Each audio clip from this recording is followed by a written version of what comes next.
BBC বাংলার সান্ধ্য অধিবেশন প্রবাহতে আপনাদের স্বাগত। আজ আপনাদের সাথে লন্ডন স্টুডিও থেকে আছি মানসী বড়ুয়া। বাংলাদেশের সর্বশেষ গুরুত্বপূর্ণ আপডেট সংবাদে আপনাকে স্বাগত। শুরুতেই সংবাদ শিরোনাম, পরে বিস্তারিত। প্রথমেই জানাবো আমাদের হাতে থাকা সর্বশেষ গুরুত্বপূর্ণ সবথেকে তাজা আপডেট সংবাদ। প্রথম আলোর অফিসে আগুন নেভাতে গিয়ে ফায়ার সার্ভিসের 2 কর্মী গুরুতর আহত।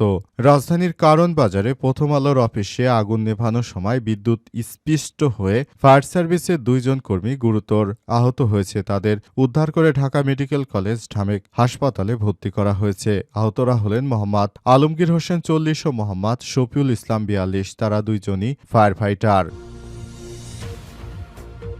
এরপর জানাবো হাদি হত্যার বিচার নিয়ে কোনো টালবাহানা সহ্য করা হবে না বলছে সম্মিলিত নারী প্রাস। জুলাই যোদ্ধা এবং ইনকিলাব মঞ্চের মুখপাত্র শরীফ ওসমান হাদিকে হত্যার প্রতিবাদে খুনিদের গ্রেপ্তার এবং বিচারের দাবি জানিয়েছে সম্মিলিত নারী প্রাস। আজ জাতীয় প্রেস ক্লাবের সামনে এক মানববন্ধনে এই দাবি জানানো হয়। এদিকে ওসমান হাদির মৃত্যুতে জামাত আমিরের শোক। ইনকিলাব মঞ্চের মুখপাত্র আপসহীন জুলাই যোদ্ধা শরীফ ওসমান হাদির মৃত্যুতে গভীর শোক ও দুঃখ প্রকাশ করেছেন বাংলাদেশ জামাত ইসলামের আমির ডা. শফিকুর রহমান। আজ এক শোক বিবৃতিতে তিনি এসব কথা জানিয়েছেন। এবারে জানাবো সকল প্রকার সহিংসতার বিরুদ্ধে দৃঢ়তার সঙ্গে সতর্ক থাকুন সরকারের বিবৃতি। কয়েকজন বিচ্ছিন্ন উগ্রগোষ্ঠীর দ্বারা সংগঠিত সকল প্রকার সহিংসতার বিরুদ্ধে দৃঢ়তার সঙ্গে সতর্ক থাকতে সরকারের পক্ষ থেকে বাংলাদেশের সকল নাগরিককে আহ্বান জানানো হয়েছে। আজ অন্তর্বর্তীকালীন সরকারের দেয়া বিবৃতিতে এই আহ্বান জানানো হয়। এবং সর্বশেষ জানাবো ক্ষতিগ্রস্ত প্রথম আলো ভবন পরিদর্শন করলেন আইজিপি। দৈনিক প্রথম আলোর ক্ষতিগ্রস্ত ভবন পরিদর্শন করেছেন বাংলাদেশ পুলিশের inspector general IGP Baharul Alam. আজ ভবনটি পরিদর্শন করেছেন তিনি। এ সময় তিনি দায়িত্বরত অফিসারদের কাছ থেকে ঘটনার বিস্তারিত শোনেন, তবে গণমাধ্যম কর্মীদের কোনো প্রশ্নেরই উত্তর দেননি। আজ 12:15টার দিকে একদল লোক রাজধানীর কারণ বাজারে অবস্থিত দৈনিক প্রথম আলোর প্রধান কার্যালয়ে হামলা, ভাঙচুর ও অগ্নিসংযোগ ঘটায়। এই ঘটনার পরই থমথমে অবস্থা বিরাজ করছে রাজধানীতে। প্রিয় দর্শক, এতক্ষণ শুনছিলেন সংবাদ শিরোনাম, এবারে বিস্তারিত। তবে তার আগে বন্ধুরা অনুরোধ থাকবে এই সংবাদটিতে একটি লাইক দিন। এই চ্যানেলে আপনি নতুন হয়ে থাকলে আমাদের সংবাদটি দেখতে দেখতে চ্যানেলটি সাবস্ক্রাইব করে রাখুন। কমেন্ট করে বন্ধুরা আপনার মূল্যবান মতামত জানিয়ে দিন আপনি বিশ্বের কোন দেশ থেকে বা বাংলাদেশের কোন স্থান থেকে আমাদের সংবাদটি দেখছেন এবং শুনছেন।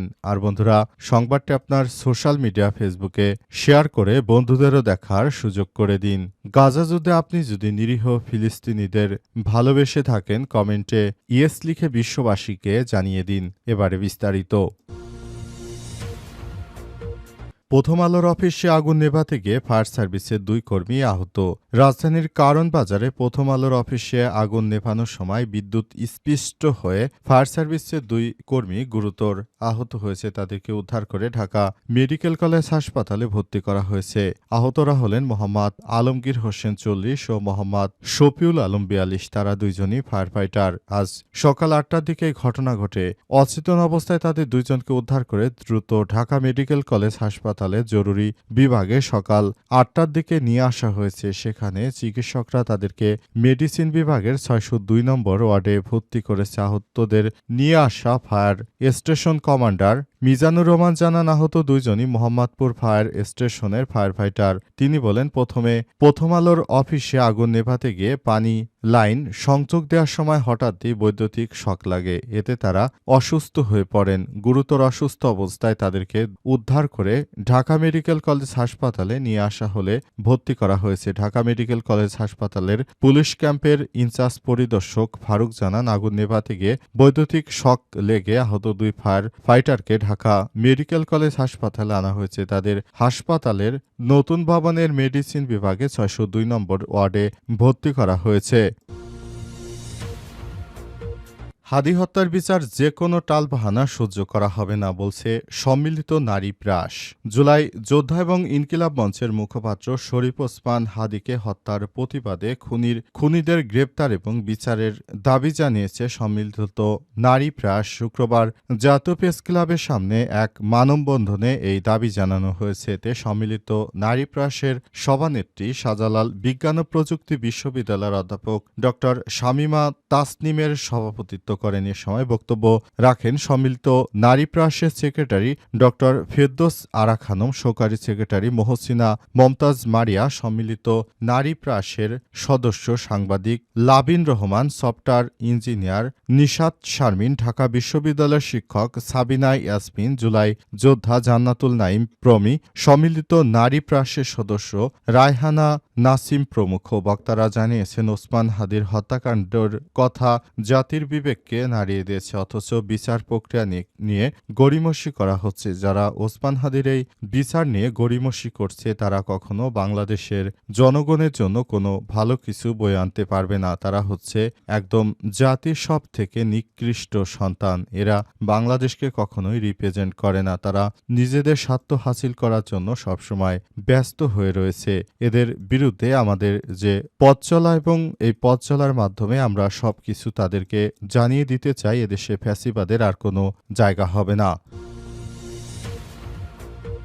ওসমান হাদির মৃত্যুতে জামাত আমিরের শোক। ইনকিলাব মঞ্চের মুখপাত্র শরীফ ওসমান হাদি তিনি বাংলাদেশটাকে রিপ্রেজেন্ট করছিল, কিন্তু ঘাতকেরা তাকে আর বাঁচতে দিল না। তাকে 12 তারিখে গুলি করে হত্যার উদ্দেশ্যে আওয়ামী লীগের সন্ত্রাসী ফয়সাল ভারতে পালিয়ে গেছে, কিন্তু ফয়সালের বাবা মাকে বাংলাদেশ পুলিশ গ্রেপ্তার করে রিমান্ডে এনেছে। তারা রিমান্ড থেকে বিভিন্ন চাঞ্চল্যকর তথ্য ফাঁস করছেন। প্রতিনিয়ত এসব চাঞ্চল্যকর তথ্য ফাঁস করার পেছনে ফয়সালের বাবা মাও এই হত্যাকাণ্ডের সঙ্গে জড়িত। জানা গেছে আরও নাকি 10 জনকে টার্গেট করা হয়েছে এবং এসব কিছু ফয়সালের বাবা মা পুলিশের কাছে জানিয়েছে পুলিশের পক্ষ থেকে। তাই এসব বিষয় নিয়ে খুবই দ্রুততার সঙ্গে কাজ করা হচ্ছে। অন্তর্বর্তীকালীন সরকারের প্রধান উপদেষ্টা প্রফেসর ড মোহাম্মদ ইউনূসের সরকার নতুন বাংলাদেশ গড়ে তুলতে চায় এবং সে অনুযায়ী কাজ করতে চায়। তাই সরকারের পক্ষ থেকে তার পরিবারকে সব রকমের সহযোগিতা দেওয়ার আশ্বাস দেওয়া হয়েছে। কিন্তু দুঃখের বিষয় শরীফ ওসমান হাদি তিনি গতকাল সিঙ্গাপুর জেনারেল হাসপাতালে ভর্তি অবস্থায় মারা গেছেন এবং পরিবারের সদস্যরা এখন অনেক বেশি শোকের মধ্যে রয়েছে। বাংলাদেশ জামাত ইসলামের আমির ডা শফিকুর রহমানের পক্ষ থেকেও হাদির জন্য শোক জানানো হয়েছে। পাশাপাশি তিনি নতুন বাংলাদেশ গড়ে তোলার জন্য শরীফ ওসমান হাদির মতো দৃঢ় নেতৃত্বের প্রশংসা করেছেন। তিনি জানিয়েছেন বাংলাদেশটাকে আগামীতে তরুণেরাই রিপ্রেজেন্ট করবে এবং এজন্য বাংলাদেশের প্রতিটি জায়গায় যেসব তরুণরা রয়েছে তাদেরকে আরও বেশি কাজ করতে হবে এবং ওসমান হাদিকে যারা হত্যা করলো তাদের বিচার এই বাংলাদেশের মাটিতেই হবে ইনশাল্লাহ। সকল প্রকার সহিংসতার বিরুদ্ধে দৃঢ়তার সঙ্গে সতর্ক থাকুন, সরকারের বিবৃতি। কয়েকজন বিচ্ছিন্ন উগ্র গোষ্ঠী দ্বারা সংগঠিত সকল প্রকার সহিংসতার বিরুদ্ধে দৃঢ়তার সঙ্গে সতর্ক থাকতে সরকারের পক্ষ থেকে বাংলাদেশের সকল নাগরিককে আহ্বান জানানো হয়েছে। সরকারের পক্ষ থেকে বলা হচ্ছে যারা এই ধরনের আগুন সন্ত্রাস করবে তাদের বিরুদ্ধে ব্যবস্থা নেওয়া হবে। যারা বিদেশ থেকে অর্থাৎ ইলিয়াস ও পিনাকি সম্পর্কে সরকার সতর্কবার্তা দিয়েছেন যে ইলিয়াস এবং পিনাকি বিদেশ থেকে যাই বলুক না কেন তাদের কথায় অনুপ্রাণিত হয়ে কেউ যেন আগুন বা অগ্নি সন্ত্রাসের মতো এই ধরনের ঘটনা না ঘটায় সেই ব্যাপারটি নিয়ে সবাইকে আরও বেশি সতর্ক থাকতে হবে। সবাই মাঠে নেমেছে ঠিক আছে, কিন্তু প্রথম আলো ডেইলি স্টারের কার্যালয়ে আগুন দেওয়ার ঘটনা কোনোভাবেই সরকার মেনে নিচ্ছে না। সরকারের পক্ষ থেকে বলা হচ্ছে এই ধরনের সন্ত্রাসীমূলক কর্মকাণ্ড সরকারের পক্ষ থেকে নজরদারিতে রাখা হয়েছে। কেউ যেন এসব বিষয়গুলো আর করতে না পারে সে ব্যাপারে সরকার